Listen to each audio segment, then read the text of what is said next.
నమస్తే, నేను మీ ఈశ్వర్. ఈ6 న్యూస్ కి స్వాగతం. వార్తల్లోని ముఖ్యాంశాలు. 8 సంవత్సరాల నిరీక్షణకు తెరపడనుంది. నగరంలో తొలి డబుల్ డెక్కర్ ఎలివేటెడ్ కారిడార్ల నిర్మాణానికి మార్గం సుగమం అయింది. కేంద్ర రక్షణ మంత్రిత్వ శాఖ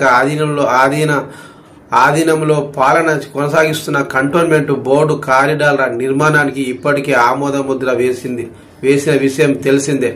2016లో అప్పటి సీఎం కేసీఆర్ నేతృత్వంలోని రాష్ట్ర ప్రభుత్వం హైదరాబాద్ చుట్టుపక్కల ట్రాఫిక్ రద్దీని తగ్గించేందుకు ఎలివేటెడ్ స్కైవేలు, కారిడార్లు, లింక్ రోడ్లు నిర్మాణానికి ప్రతిపాదనలు పంపారు. ఈ క్రమంలో నేడు రక్షణ శాఖ, రాష్ట్ర ప్రభుత్వం మధ్య బొల్లారంలోని తెలంగాణ, ఆంధ్ర అన్ని ఏరియా హెడ్ క్వార్టర్స్లలో ఎలివేటెడ్ కారిడార్ల నిర్మాణానికి సంబంధించి ఒప్పందం చేసుకోనున్నారు.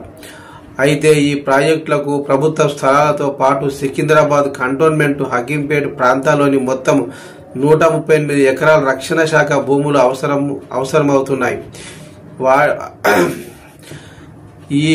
ఈ విలువకు తగ్గట్టుగానే జవహర్నగర్లో 330 ఎకరాల భూమిని కేటాయించేందుకు హెచ్ఎండిఏ అంగీకరించింది. రక్షణ శాఖ అధికారులు భూములను పరిశీలించి సుముఖత వ్యక్తం చేయడంతో నేడు ఎంఓయూకు కుదుర్చుకోవడానికి అధికారులు సిద్ధమవుతున్నారు. ఇప్పటికే NH44 డైరీ ఫామ్ వరకు నిర్మించే కారిడార్కు హెచ్ఎండిఏ టెండర్లు కేటాయించింది.